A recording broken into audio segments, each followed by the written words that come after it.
আলহামদুলিল্লাহ গতকালকে এসএসএলআর ব্যবহার করে তারাবি নামাজে গিয়েছিলাম। গতকালকে কিন্তু বিকাল থেকে একটা অন্যরকম একটা পরিবেশ, সুন্দর একটা বাতাস এবং সুন্দর একটা চাহিদা ছিল যে আজকে তারাবি হবে কি না, চাঁদ দেখতে পারবো কি না। ঠিক মাগরিব নামাজের পরেই কিন্তু সবাই মসজিদ থেকে বের হয়ে চাঁদ দেখার জন্য কিন্তু তৈরি ছিল এবং চাঁদ খুঁজতেছিল, কিন্তু আসলে মেঘাচ্ছন্ন আকাশ থাকার কারণে বা কুয়াশা থাকার কারণে দেখা হয় নাই।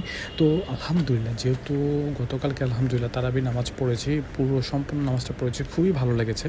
এবং আলহামদুলিল্লাহ এসএসএলআর ব্যবহার করার পরে একটা যে প্রশান্তি কাজ করেছে সেটা অনেকটা অন্যরকম একটা জিনিস, যে এবং হচ্ছে কনফিডেন্স লেভেলটা বাড়িয়ে দিয়েছে। তো এরপরে আমরা সরাসরি আতরওয়ালের শপে চলে আসছি এবং আমাদের কাজ করেছি। তো আপনারা যারা এখনও আমাদের কাছ থেকে আতর অথবা পারফিউম অর্ডার করেন নাই, তারা দ্রুতভাবে আতরওয়ালের পেজে অর্ডার করে ফেলুন। আপনাদের বিশ্বাস, ভালোবাসা হচ্ছে আমাদের আগামীর পথ চলা। সুতরাং আপনাদের দোয়া এবং ভালোবাসা নিয়ে আমরা অনেক দূর এগিয়ে যাব। সুতরাং যারা যারা এখনও অর্ডার করছেন না, দ্রুতভাবে অর্ডার করেন, কারণ যে